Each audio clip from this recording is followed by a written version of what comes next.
On Thursday, I went to the office to type the first edition of my camp newspaper. I figured it would only take a few minutes and then I could go back to pottery. I was starting to miss Mouse and my regular camp routine.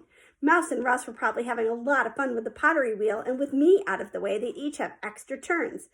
Mrs. Bindle said she was having a very busy day and couldn't possibly give up her computer. I have to use it, I told her. I have a newspaper to get out. Well, I'm sorry, Sheila. She went back to her work. After a minute, she looked up at me and sighed. I'll tell you what, she said. We have an old typewriter in the closet. I could let you use that. Thanks, Mrs. Bindle. But after typing for the longest time, I was still working on Babar Strikes Again, and the wastebasket was full of my mistakes. That's when Mrs. Bindle suggested I hand write my newspaper. I said that was fine with me because everyone in New York knows I have the best handwriting in the whole 4th grade. And you'd better use a stencil, Mrs. Bindle said, because our copy machine is down again. I'm waiting for the repairman to fix it. A stencil, I said. What's that? It's what you'll need to use the old mimeograph machine. Mimeograph machine? What's that? It's what we used in the old days before we had copy machines. I helped her dig it out of the closet. It looked even older than the typewriter.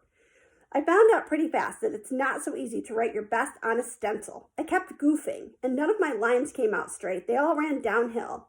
I threw away the first 2 stencils and made up my mind that the 3rd one would be it, no matter what. Across the whole top of the page, I printed Newsdate by Sheila the Great. That looked really neat, except it took up a lot of room. So by the time I got to my crossword puzzle on the bottom of the page, I had to make it very small. I think I spelled counselor wrong, but you can't erase when you're using a stencil, so I had to leave it that way. By the time I finished drawing little pictures of all of our activities along the side margins of my newspaper, it was time to go home, and was I glad. On Friday morning, I was ready to use the mimeograph machine. I thought I'd zip out the 75 copies I needed and still make it back to pottery. Denise would probably let me use the wheel the whole time because I haven't had a turn all week. But I discovered that you can't just zip out copies on an old mimeograph machine. For one thing, the machine uses a special kind of ink.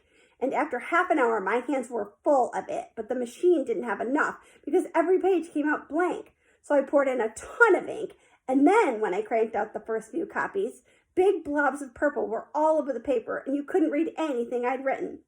That's when Mrs. Bindle said she would get the machine going for me. I told her, what this camp needs is better office equipment. You'll be more experienced next week, Sheila. It probably won't take as long then. I didn't want to think about next week or the week after that, or spending the rest of the summer putting out the camp newspaper. 2 hours later, I was still cranking out copies. They looked better than the first batch, but I had to throw away. This time you could read practically everything, but the pictures in the margins weren't too clear. Still, if you looked hard, you could see that they were pictures. I couldn't understand why the crossword puzzle came out with such wavy lines, though. But at least I had my 75 copies of Newsdate ready. I didn't much care how they looked anymore. I was so glad to be done. I took my 75 copies, yelled goodbye to Mrs. Bindle, and ran out of the office. I personally handed a copy of my newspaper to every kid in camp. When Mouse saw it, she said, "What kind of newspaper is this?" And I said, "What do you mean by that?"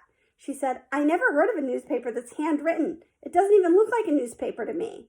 Well, that's how much you know, I told her. Anybody can type out a newspaper. It takes special talent and a lot more work to handwrite one. What are these funny smudges up and down the sides of the paper? Funny smudges? You must need glasses. Anyone with eyes can see their pictures of our camp activities. No kidding, Mouse said, looking closer. All I see are ink blots. You better have your eyes examined, I told her. Everyone else in camp knows that they are pictures.